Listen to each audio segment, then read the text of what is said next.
Good morning students, welcome in online class 8th class. आज हम SST में history में चैप्टर 6 बुनकर, लोहा बनाने वाले और फैक्ट्री मालिकों के बारे में पढ़ेंगे। इसके पहले वाले चैप्टर में हमने 18 सितंबर की क्रांति, जो लोगों के मन में विद्रोह की भावना उत्पन्न हुई थी, फिर उसके बाद 18 सितंबर के होने के बाद में क्या परिणाम निकले, तो उसके बारे में अध्ययन किया था। लेकिन जैसे जैसे यहाँ पे अंग्रेजी शासन का जो साम्राज्य फैल चुका था लोगों के मन में, उसको दूर करने के लिए उनके मन में बहुत सारी बातों का विचार होने लग गया था।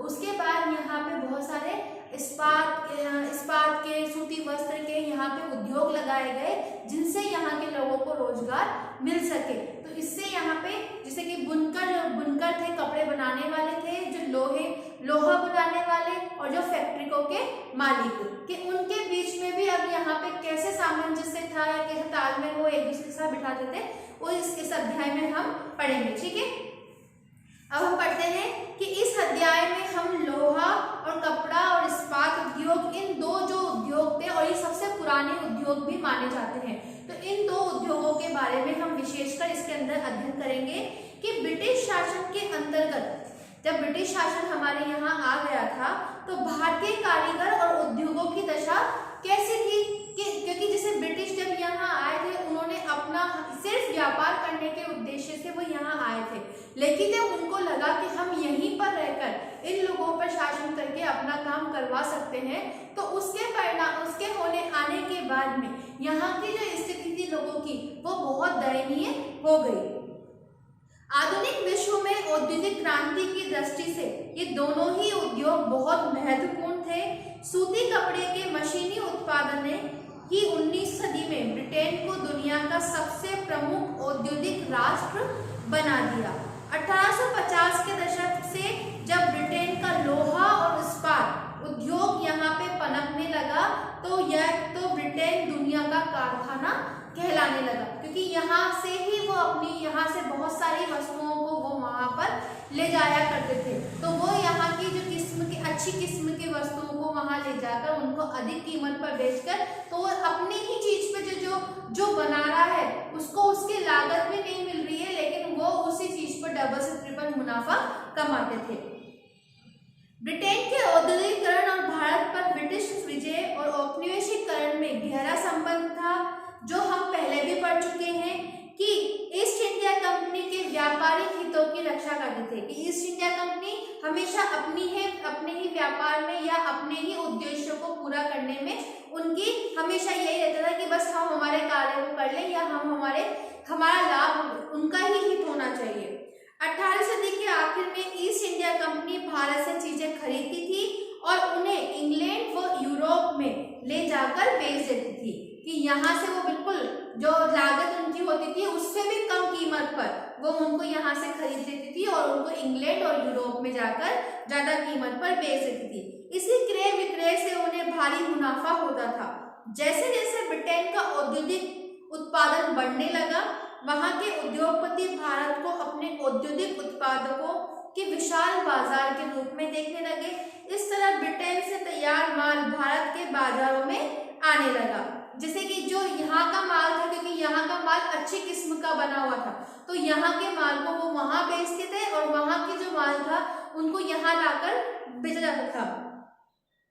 इससे भारतीय शिल्प उद्योगों क्योंकि इससे जो था वो भारतीय शिल्प उद्योगों को बहुत असर पड़ा, क्योंकि यहाँ की कीमत यहाँ के लोगों को नहीं मिल पा रही थी। ठीक है, अब है भारतीय कपड़े और विश्व बाजार कि हमने देखा बंगाल जो था, अंग्रेजों ने सबसे पहले बंगाल राज्य को ही अपने कंट्रोल में किया और सबसे ज्यादा उन्होंने वहीं पर अपनी राजधानी हुई, हर चीज को उन्होंने सबसे पहले वहीं पर बनाया। तो बंगाल पर अंग्रेजों की विजय से पहले 1750 के आसपास पूरी दुनिया में कपड़ा उत्पादन के क्षेत्र में औरों से कोसों आगे था। कि जो था तो क्योंकि उस समय कपड़े के उत्पादन के लिए काली मिट्टी उस क्षेत्र में जहाँ पे इस तरह की जलवायु पाई जाती थी, जहाँ पे कपास को आसानी से उगा सकते थे, तो उन क्षेत्रों में इन्होंने वहां पे उसको उगाने के ऊपर जोर दिया। भारतीय कपड़े लंबे समय से अपनी गुणवत्ता और बारीक कारीगरी के कारण विश्व विख्यात थे, क्योंकि अपने यहाँ का जो कपड़ा था वो बहुत महीन था और जो उसके ऊपर डिजाइनें बनाई जाती थी वो भी बहुत बारीक हुआ करती थी। तो उसकी डिमांड अपने यहाँ से ज्यादा वहां पर थी, क्योंकि वो यहाँ के बने हुए कपड़ों को बहुत ज्यादा पसंद करते थे। दक्षिणी पूर्वी एशिया, जावा, सुमात्रा और पेनांग तथा पश्चिमी और मध्य एशिया में इन कपड़ों पर का भारी व्यापार था। 16वीं शताब्दी से यूरोप के व्यापारिक कंपनियां यूरोप में बेचने के लिए भारतीय कपड़े खरीदने लगी और इनसे बहुत ज्यादा मात्रा में उनका व्यापार बढ़ने लगा। ऐसे शब्दों को जड़ों से ढूंढना और उनके अर्थ का जानना भी बहुत बड़ा हमारे लिए बहुत जरूरी है कि ऐसे क्या है, जैसे कि बहुत सारी सूरत में पटोला डिजाइनें बनाई जाती हैं, जो डिजाइन है उनकी जो उस क्षेत्र की डिजाइनों को उन्होंने कुछ नाम दिया था। जैसे कि शब्दों के इतिहास छिपा है, क्योंकि हर शब्द में जैसे जो शब्द पहले की लैंग्वेज में यूज किया जाता था उसको अगर आज अगर हम देखें तो उसका शब्द हमें समझ में नहीं आए, क्योंकि हर शब्द का अपना एक ना एक अर्थ होता है, वजूद होता है। तो उसी के अनुसार शब्दों में इतिहास छिपा है कि यूरोप के व्यापारियों ने भारत में आया बारीक सूती कपड़ा सबसे पहले मौजूदा इराक के मोसुल शहर में अरब के व्यापारियों के पास देखा था कि उनके, क्योंकि अरबी जो लोग थे वो भी व्यापार करने के लिए जगह जगह घूमते थे, तो वो अपने साथ में अपनी वस्तुओं को भी ले जाया करते थे। तो उनके पास में मोसुल शहर में अरब के व्यापारियों के पास में वो बारीक कपड़ा देखा गया। इसी आधार पर वो बारीक बुनाई वाले सभी कपड़ों को मसलिन कहने लगे। मसलन जिसको कहते हैं, मसलिन क्लॉथ होता है, कपड़ा होता है जो बहुत बारीक होता है और बहुत मुलायम होता है, तो उस कपड़े को वो मसलिन कहने, पहले वो मोसल शहर के अरबी व्यापारियों के पास में था जिसको वो आगे जाके मसलिन कपड़ा कहा जाने लगा। जल्दी यह शब्द खूब प्रचलित होने लगा और विश्वविख्यात हो गया। मसालों की तलाश में जब पहली बार पुर्तगाली भारत आए थे तो उन्होंने दक्षिणी पश्चिमी भारत में केरल के तट पर कालीकट में अपना डेरा जमाया। कि जब वो यहाँ व्यापार के उद्देश्य से आए थे तो उन्होंने केरल के पास में कालीकट में अपने वहां पर रहने की व्यवस्था की और यहाँ से वो मसालों के, क्योंकि केरल के आसपास के एरिया में अपने यहाँ सबसे ज्यादा मसाले पाए जाते हैं, मसाले उगाए जाते हैं, जैसे कि काली मिर्ची है, इलायची है, दालचीनी है, लौंग है, तो ये वहाँ पे अधिक मात्रा में उगाए थे। तो अपने यहाँ के मसालों की वहाँ पर बहुत डिमांड थी, तो इसीलिए ये वहाँ पे उन्होंने जहाँ मसाले होते हैं वहीं पे उन्होंने अपना डेरा जमाया। कालीकट से निकले शब्दों को कैलिको कहने लगे और बाद में हर सूती कपड़े को कैलिको ही कहा जाने लगा। ऐसे बहुत सारे शब्द हैं जो पश्चिमी बाजारों में भारतीय कपड़ों की लोकप्रियता को बताते हैं कि किस तरह से हमारा जो भारतीय कपड़ा था वो लोकप्रिय होने लग गया था। वही के मुताबिक उस साल कपड़े के 5 लाख नेवासी थानों का ऑर्डर मिलता था। कि उस समय जब कपड़ों का रिकॉर्ड अगर हम देखें हैं तो कपड़ों के रिकॉर्ड से ये पता लगता है कि 5,89,000 थानों का, क्योंकि थान में उसको देखते नापते हैं, तो थानों का रिकॉर्ड मिलता था। यदि किसी बही के पन्नों को पलटे तो आपको पता चलेगा कि उसमें सूती और रेशमी कपड़ों की 98 किस्मों के जिक्र किया गया है कि सूती और रेशमी कपड़े जो हैं उनके 98 प्रकार के कपड़े वहां पर उन पन्नों में दिखाए गए हैं, रिकॉर्ड दिखाया गया है कि किस तरह से वहां पे अलग अलग किस्म के कपड़ों की वैरायटी वहां पर देखी गई थी। यूरोपीय व्यापारी इन्हें पीट्स गुड्स कहते थे। आमतौर पर ये 20 गज लंबा हो और 1 गज चौड़ा होता था। इसी बही में दी गई विभिन्न किस्सों के नाम भी देखे गए हैं। थोक में जिन कपड़ों का ऑर्डर मिलता था, दिया जाता था, उन्हें छापे सूती कपड़े में शामिल थे। उन्हीं में छापे मार, जैसे कि छापे क्या होते हैं कि ऐसे लकड़ी के गुड्डे बनाए होते हैं, इनपे कलर्स से उनको उन कपड़ों के ऊपर डिजाइनें बनाई जाती थी। उन्हें व्यापारी चिंट्स, कोसा या खंपा या बनाना भी कहते हैं।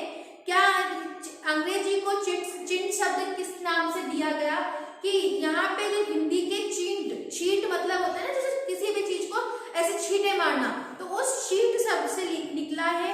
हमारे यहाँ पे छींट रंगीन और फूल पत्तियों वाले छोटे छोटे कपड़ों को कहा जाता था। 1680 के दशक तक इंग्लैंड और यूरोप में छापेदार भारतीय कपड़ों की जबरदस्त मांग पैदा हो चुकी थी। फूल पत्तियों से बनी हुई डिजाइनें, बारीक रेशे और सस्ती कीमत की वजह से भारतीय कपड़े का एक अलग ही रुतबा हो गया था। इंग्लैंडों की रईस ही नहीं बल्कि खुद महारानी विक्टोरिया जो थी वो भी भारतीय कपड़ों के बने परिधान ही कपड़े ही पहनती थी।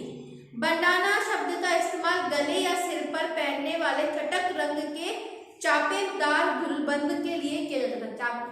अपने सर को कवर करने के लिए वो इन बंडाना शब्द का यूज करते थे। ये शब्द हिंदी के बांधना शब्द, बांधना जानते हो ना आप, जैसे कि उसको धागों से बांधने, कपड़े को धागे से बांधने के बाद जैसे आपको उस पर डिजाइन बनानी होती है, उस अकॉर्डिंग उस कपड़े को बांध कर वहां पे फिर उसको कलर में डुबोया जाता है, फिर उन सूखने के बाद में उनको खोला जाता है, तो वो बांधना, बांधना से निकला। इसी श्रेणी में चटक रंगों वाले ऐसे बहुत सारी किस्म के कपड़े आते थे जिन्हें बांधने या रंगराजी की विधियों से बनाया जाता था। वही में दूसरी तरह के कपड़ों का भी जिक्र है जिनका नाम उनकी जन्म स्थान के अनुसार लिखा गया है। कासिम बाजार, पटना, कलकत्ता, उड़ीसा, चारपुर आदि।